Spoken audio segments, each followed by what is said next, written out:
हम शुरू यहीं से होते हैं, समाप्त भी यहीं पर होते हैं। तो बिहार में सुशासन की सरकार है, इतनी उदार है कि घर का बेटा बेकार है और बाहरी को रोजगार है।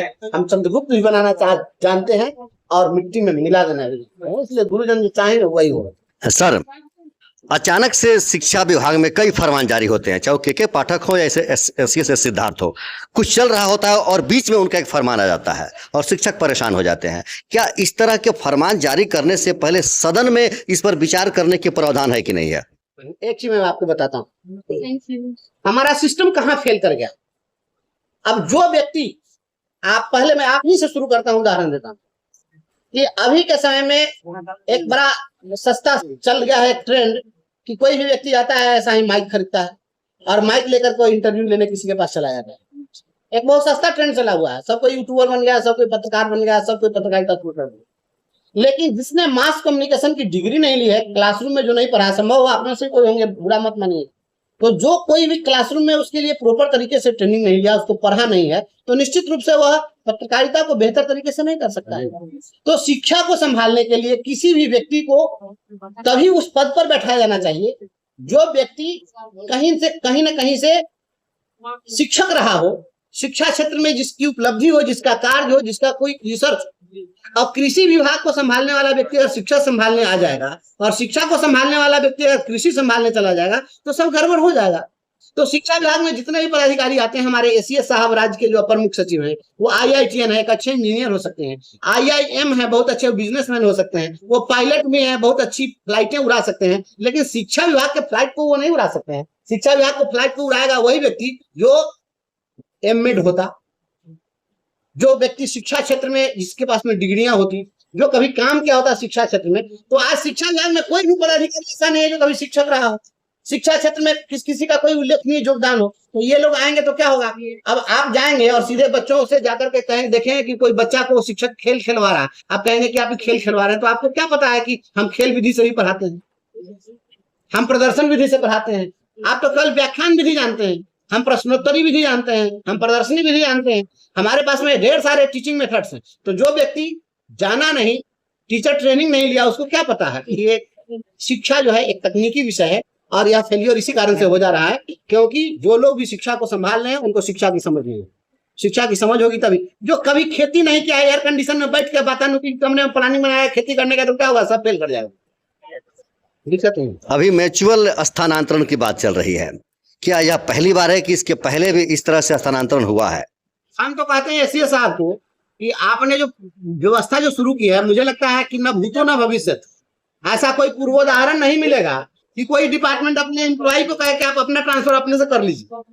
जब अपना ट्रांसफर हम खुद से कर लेंगे, हम तो स्वावलंबी शिक्षक हो गए। हमारा नाम अब नया होना चाहिए, स्वावलंबी शिक्षक।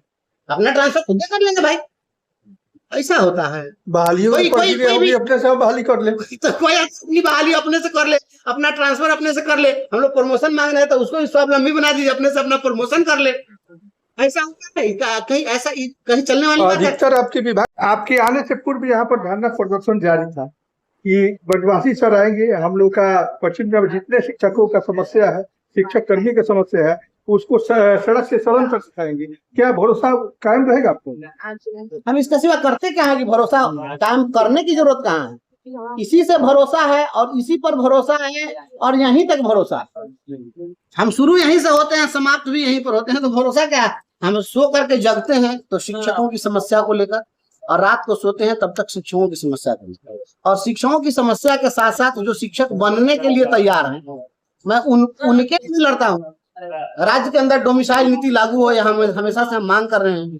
अभी TRE 4 में अपॉइंटमेंट होने वाला है, इसमें डोमिसाइल नीति लागू हो। बिहार में सुशासन की सरकार है, इतनी उदार है कि घर का बेटा बेकार है और बाहरी को रोजगार है।